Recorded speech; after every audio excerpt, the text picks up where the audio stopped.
안녕하세요. 오늘 우리가 파헤쳐 볼 건요, 정말 거의 흔적도 없이 상대를 염탐할 수 있는 그런 디지털 스파이 기술이에요. 바로 아이들 스캔이라는 건데 한번 제대로 들여다볼까요? 자, 한번 상상해 보세요. 내 IP 주소, 그러니까 내 흔적을 단 하나도 남기지 않고 목표 네트워크에 어떤 약점이 있는지 싹 훑어보는 거예요. 이게 과연 가능할까요? 마치 영화 속 미션 임파서블처럼 들리죠? 오늘 우리가 바로 이 불가능해 보이는 미션을 해결해 볼 겁니다. 그래서 오늘 작전 브리핑에서는요, 이 아이들 스캔 기술을 단계별로 한번 살펴볼 거예요. 먼저 이게 어떻게 블라인드 스캔, 즉 눈 감고 하는 스캔이 가능한 건지 알아보고 이 작전의 핵심인 좀비 요원은 어떻게 모집하는지, 그리고 실제 3단계 작전은 어떻게 진행되는지 볼 겁니다. 그 다음엔 암호 같은 비밀 메시지를 해독하고 디지털 경비, 그러니까 방화벽 같은 걸 피하는 방법, 마지막으로 속도와 은밀함 사이에서 어떤 선택을 해야 하는지 이 딜레마까지 쭉 훑어보겠습니다. 자, 그럼 첫 번째 단계부터 시작해보죠. 불가능해 보이는 블라인드 스캔. 말 그대로 목표와 직접 접촉하지 않고 어떻게 정보를 모을 수 있냐는 건데요. 이 기술의 핵심은 바로 사이드 채널 공격이라는 개념에 있습니다. 아이들 스캔이 뭐냐면요. 정말 영리한 스텔스 기술이에요. 공격자인 내가 직접 타겟을 찌르는 게 아니라 전혀 상관없는 제3의 컴퓨터, 우리가 이걸 좀비라고 부를 건데 이 좀비를 이용해서 타겟을 대신 정찰하게 만드는 거죠. 이러면 타겟 입장에서는 공격자가 누군지 전혀 알 수가 없게 돼요. 제 IP는 흔적도 안 남으니까요. 이게 바로 사이드 채널 공격의 대표적인 예인데 뭐랄까? 타겟한테 너 문 열렸니? 하고 직접 묻는 게 아니라 옆집에 가서 혹시 저 집에서 무슨 소리 안 들렸어요? 하고 물어보는 거랑 비슷한 원리예요. 간접적인 단서를 통해 정보를 얻는 거죠. 자, 그럼 이 기막힌 작전을 성공시키려면 뭐가 제일 중요할까요? 바로 우리를 대신해서 움직여줄 완벽한 좀비 요원을 찾아내는 겁니다. 이 좀비는 우리가 시키는 줄도 모르고 우리를 도와주는 말 그대로 무고한 협력자가 되어야 하죠. 그럼 아무 컴퓨터나 좀비로 쓸 수 있을까요? 절대 아니죠. 아주 까다로운 조건이 붙습니다. 첫째, 그리고 가장 중요한 건 이 좀비의 IP, 아이디라는 게 아주 규칙적이고 예측 가능해야 한다는 거예요. IP 아이디가 뭐냐면 컴퓨터가 인터넷으로 데이터를 보낼 때마다 붙이는 일종의 송장 번호 같은 건데요. 이 번호가 패킷 하나 보낼 때마다 일씩, 또 하나 보내면 또 일씩, 이렇게 아주 착실하게 증가해야 해요.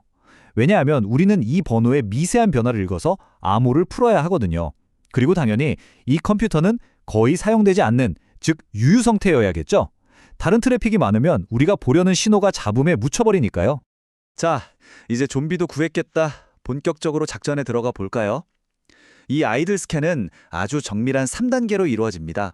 자, 작전은 이렇게 진행됩니다. 딱 3단계예요. 첫 번째, 먼저 좀비한테 살짝 신호를 보내서 현재 IP 아이디, 그 송장 번호가 몇 번인지 확인합니다. 이게 우리의 기준점이 되는 거죠. 두 번째 단계가 핵심인데 이번엔 타겟한테 접속 요청 패킷을 보냅니다. 그런데 이때 보내는 사람 주소에 내 주소가 아니라 아까 그 좀비의 IP 주소를 적어서 보내는 거예요. 주소를 위조하는 거죠. 그럼 타겟은 좀비가 자기한테 말을 건 줄 알겠죠? 그리고 마지막 세 번째, 다시 좀비한테 신호를 보내서 IP 아이디가 그 사이에 얼마나 변했는지 확인하는 겁니다. 간단하죠? 이제 모든 준비는 끝났고 마지막 퍼즐 조각을 맞출 시간입니다. 바로 비밀 메시지를 해독하는 거죠. 이 메시지는 어디에 숨어 있을까요? 네, 바로 좀비의 IP 아이디가 얼마나 변했는지 그 숫자 안에 숨어 있습니다. 자, 바로 이 표가 우리의 암호 해독표입니다. 이 간단한 표만 있으면 좀비의 IP, 아이디 변화량을 보고 타겟의 포트가 열렸는지 닫혔는지 바로 알 수 있어요. 만약 IP 아이디가 총 이만큼 증가했다? 빙고! 이건 타겟의 포트가 활짝 열려있다는 뜻입니다. 왜 2가 늘었을까요? 자, 생각해보세요. 하나는 우리가 마지막에 좀비 상태를 확인하려고 보낸 패킷 때문에 늘어난 거고요.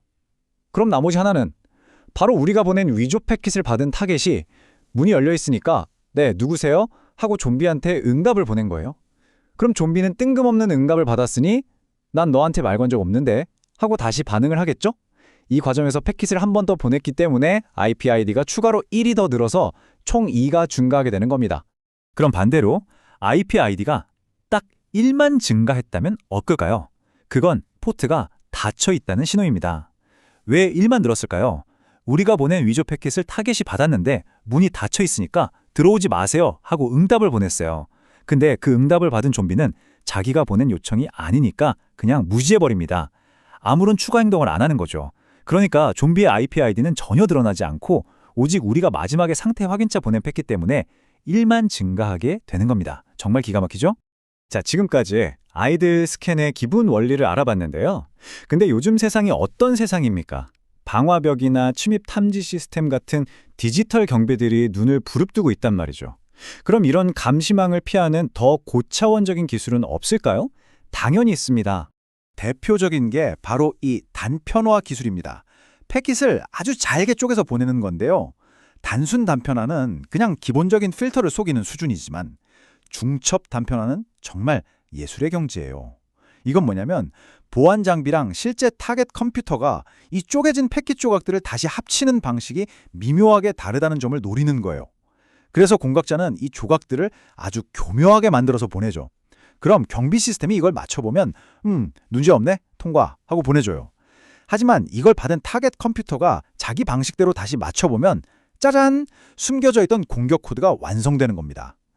경비원 눈에는 그냥 밀가루랑 계란으로 보이는데 목적지에 도착해서 합쳐보니 폭탄이 되는 거랑 똑같은 원리죠. 또 다른 기술로는 디코이 스캐닝이 있습니다. 말 그대로 미끼를 쓰는 건데요. 이건 군중 속에 나를 숨기는 기술이라고 보시면 돼요. 공격할 때 내 진짜 IP 주소 하나만 쓰는 게 아니라 수십 개의 가짜 IP 주소랑 막 섞어서 동시에 보내는 거예요. 그럼 타겟의 보안 시스템 로그에는 마치 수십 명의 해커가 동시에 공격한 것처럼 기록이 남겠죠.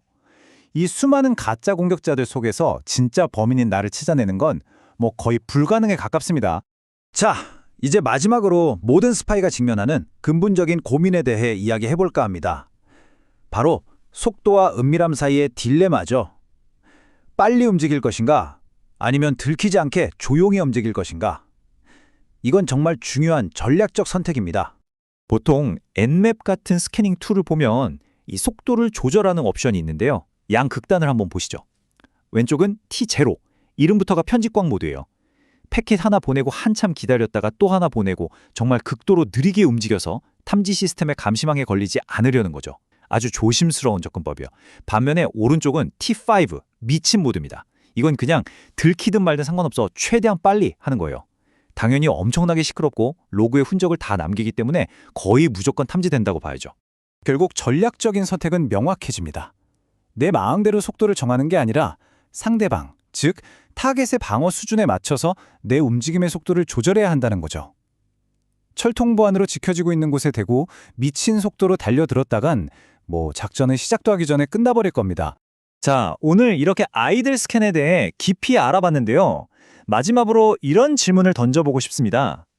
디지털 세상의 방어 기술은 앞으로도 계속 더 정교하게 발전하겠죠? 그렇다면 공격자들은 이 방패를 뚫기 위해 또 어떤 기발한 간접 공격, 어떤 새로운 형태의 사이드 채널, 스파이 기술을 만들어낼까요? 이 창과 방패의 싸움은 과연 어디까지 진화하게 될까요?